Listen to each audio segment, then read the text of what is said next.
This is Ryan McKinnell from MMAmadness, sitting down with Matt Horwich. How you doing today, Matt? I'm doing really good. I had a nice flight up. Met some cool Christians on the way here. I think God sent to minister to me and get me spiritually ready to be the best I can be for everyone in my competition. And feeling good. Getting ready to get on a treadmill and cut some weight. Had a mocha. Checked my MySpace.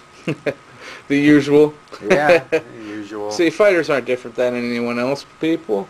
Um, so, you talk about religion a lot. It's a big part of your game. Did that necessarily get you into fighting, or did it just help your path along the way? Well, it helped my path along the way. Spirituality is a big advantage to have in whatever we do. The Bible teaches us to do what we do with all of our might, and do our work as though we're serving the Lord, and do it with all of our heart, and just to live with passion and not to be lukewarm. All right. So it says in Exodus 15:3, God's a warrior, so I got an awesome warrior in heaven to look up to, the Lion of Judea. Fair enough. Well, being spiritual myself, I won't go into my religious affiliations, but like I was talking to you earlier, man, I really respect, the manner you carry yourself in a game that's, geared towards violence. But you're definitely an ambassador for the sport, and let's talk about being an ambassador. You got a big event coming up here Saturday against Brian Foster. Chance to hold the belt. You've got to be excited about that. Yeah, I am really excited about it, and I've trained hard for it and made a lot of positive choices, so I'm feeling good going into it. I've been breaking my records everywhere on weight training and cardio, so Good. my conditioning has been going awesome, and my rounds have been really blessed in technique. I've been studying a lot of BJ Penn fights on YouTube and learning some cool guard passes. And You gonna try Anderson You gonna Silva. try a go Plata come Saturday? Well, I don't know. We'll see where the fight goes. It's better to get on top and pass their guard and submit them than be stuck underneath. But it's good to have a good guard, because everyone gets put on their back at some point in their career. There's so many good fighters out there, well-rounded fighters.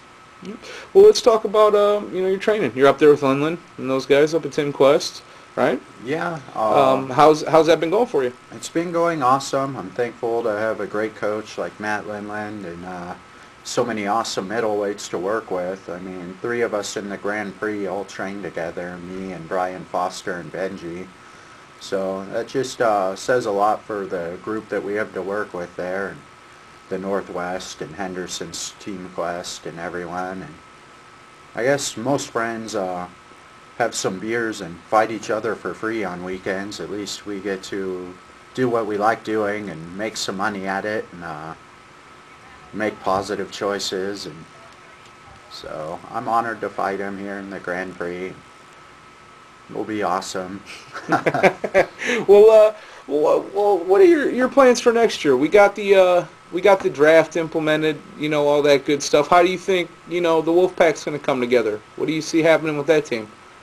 Well, I'm not quite sure. Matt Linland hasn't told me which people we're getting rid of exactly and which guys we're getting.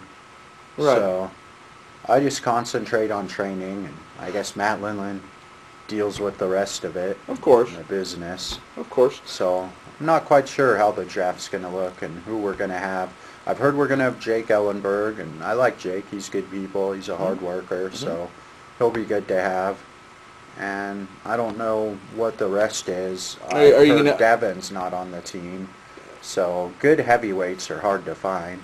Yeah, especially the ones that are at Team Quest or around that weight are fighting in other organizations. Do you think Matt's going to draw from the Team Quest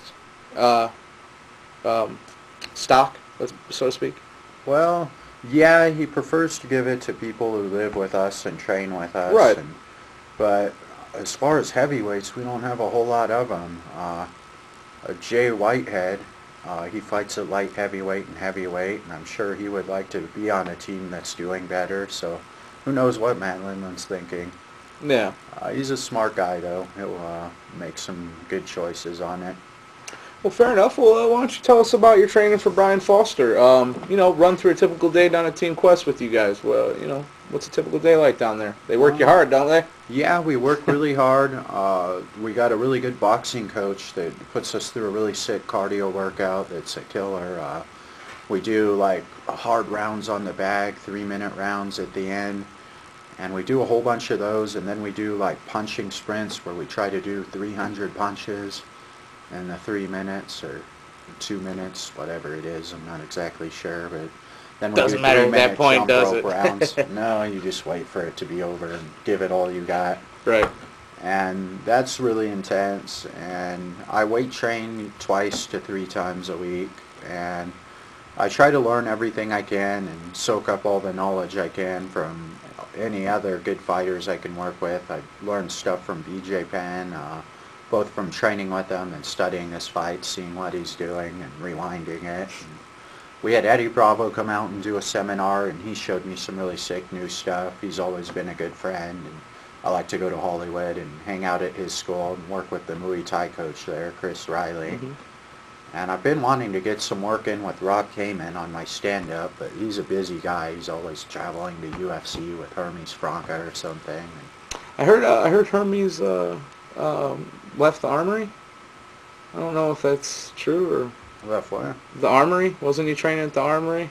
Was he? I thought he was at American Top Team. Right, that's what I'm saying. I think wasn't it him and Kurt Pellegrino at the Army, and then he went to American Top Team? I don't know. You never know what those guys are up to. Either way. I heard Nagira and Anderson Silva were coming to America, and I was all stoked about that because I could go train with them. Have you got a now chance? I heard they're staying in Brazil. I did a seminar with them. Yeah. I learned some cool stuff. Can't not. I also went to Henderson School because I didn't know I was fighting Brian, and got some rounds in with him before this fight. Kind of funny. Yeah. I'm sure. We're used to training together anyway. And you seem to take the attitude that I don't think anyone's necessarily your enemy in there. I mean, I know you're competitive and I know you want to win, but... No one's my enemy. It's not like we're going out to fight for something we believe in for our country and shoot each other or anything. It's just a fight, no big deal. Right. Well, you got all this stuff going on. You got a bright future. I think you're one of the, more... interesting personalities in the IFL. So what do you think the future holds for you? Well, it's a beautiful universe, and I know awesome things are going to happen. God is love, and we can all make our dreams come true and do a whole bunch of awesome things and be a positive influence on others. So as far as what the future holds, I'm really hoping my performance will be blessed and I'll have better performances than ever in the Grand Prix and win the middleweight belt.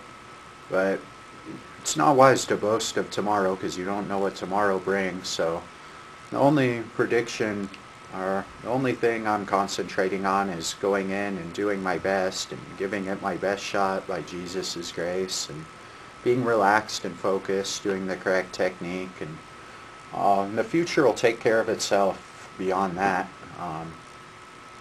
That's my main focus, visualizing positive results, of course.